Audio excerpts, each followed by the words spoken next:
Like, Smashbox is, like, kickstarted. People are going to be getting them soon. We have no idea what the fuck is going on with that. So, I don't know. And they've made no effort to, like, make it similar to the GameCube. Anyways. We'll see. The match.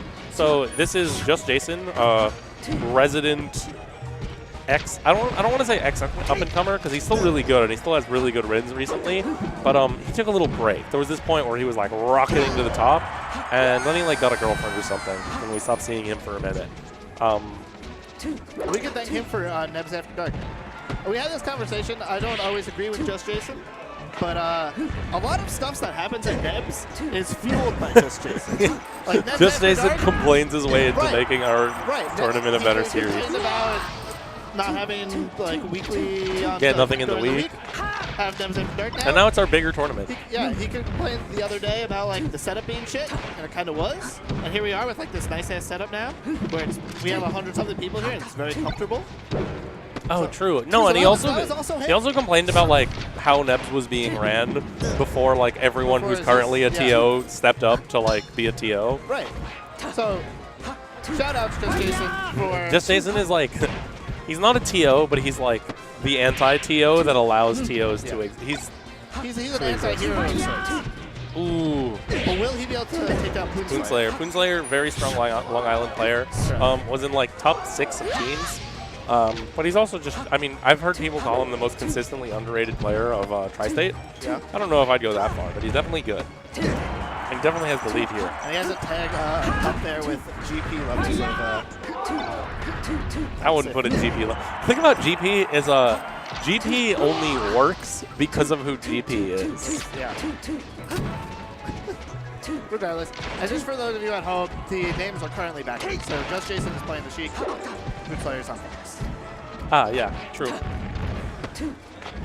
Good tech chase. Not a reaction. That was a read, actually, because he wave dashed backward before Fox tech rolled. Yeah. But, you know, you still got to respect it. So I'm going to keep my eye out during this set to see, now that they've switched back to our regular code set, if Just Jason misses any regrams because of a failed missed backdash. Yeah. Fox can get screwed up by a lot of your up throw follow-ups are oh no. A lot of your up throw follow-ups require you to dash backward and then jump really quickly. Yeah. And if you jump during tilt turn, which is when you don't get the good dash back, you jump. You don't turn around and jump. You just jump in the direction you were originally facing. So it can screw up Fox too. Yeah. Ooh. Oh! That combo was tight.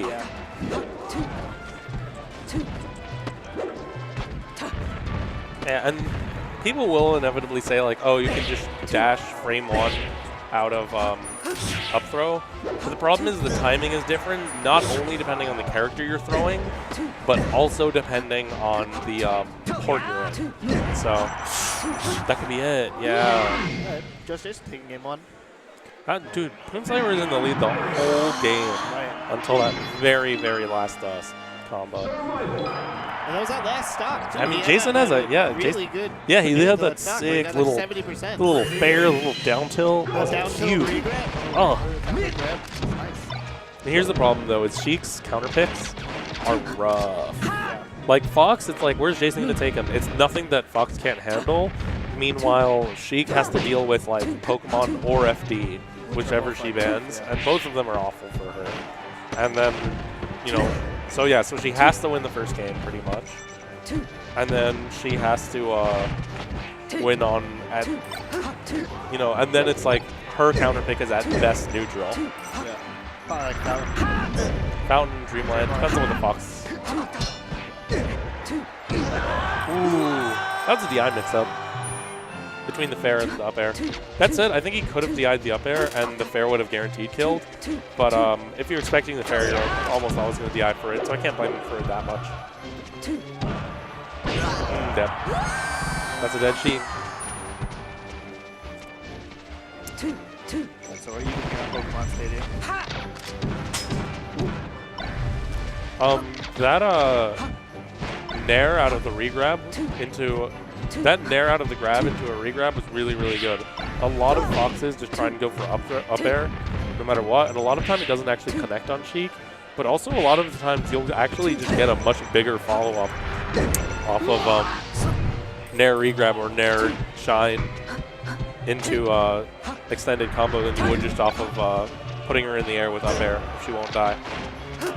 Just say Jason cleaned up that last stock pretty quickly. He shows good patience too. Yeah. Like waiting for... He's very good at not letting the lasers get to him.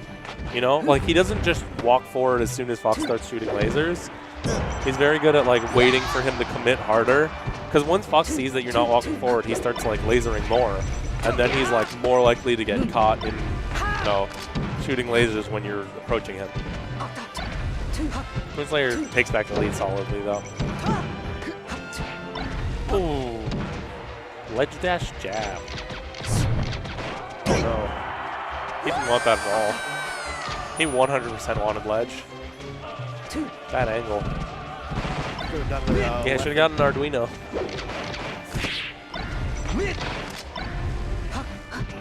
Ooh.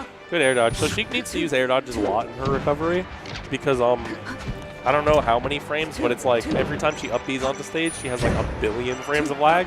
But if you air dodge, you only get 10. So mixing up your recovery with air dodges when Foxes are looking for you to do the like, you know, when Fox wants to do like hold ledge and then get up and up smash you if you go on stage. That's when you try and start mixing up with air dodges. Yeah, Poonslayer solidly takes that game. Jason played really, really well considering how brutal that counter pick can be. Yeah, it's a thing. Sheik's started to do this. So she can short hop. Her short hop, no impact lands on the platforms, which a lot of Sheiks don't like because it makes aerials hard. But on the other hand, it makes platform tech chases more consistent. And you can still do stuff with like shield drops and stuff. So a lot of Sheiks do like it. So, you know, if the Fox bans Fountain and the Sheik doesn't like Dreamland, this is like off 8 times the next counter pick. This is with the DI mix-ups every time. He seems very unwilling to just take the fair. I mean, if you could get more out of it. I mean, more style. Yeah, this is looking rough for Poonslayer. He's not doing nearly as well as he was when he had all the space. Ooh. It's not a good spot. See, there's the air dodge. As soon as he's at kill percent.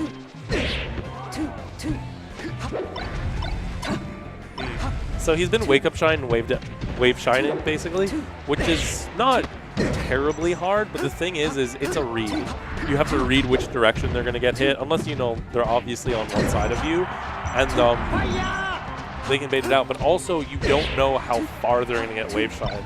It's kind of possible to react to SDI and stuff when they're when you're getting like wave shines out of a move when you're hit confirming them, but when it's just a wake up wave shine, you almost no control over whether they're going to get hit by the next one, which is why you should probably just wave shine grab rather than some Long Island hype.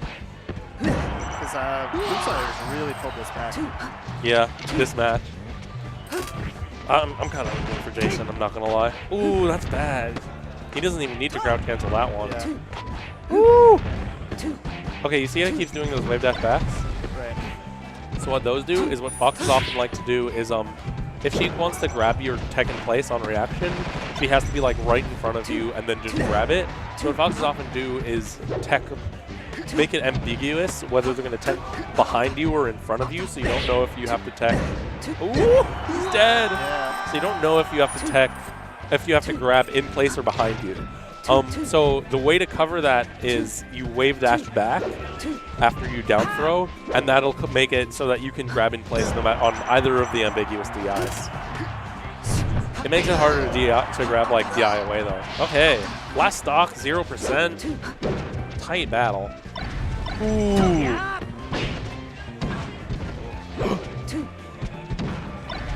He's kind of playing. It's kind of sloppy play, but every hit, every accidental tilt is connected. I feel like if Jason just gets the grab, he can really pull us back. Yeah, Jason definitely has a clutch factor, but he's dead. Oh, what good DLI. Dead. He's not happy with that. We saw a couple of times, like the last 2 games, like he would get a grab.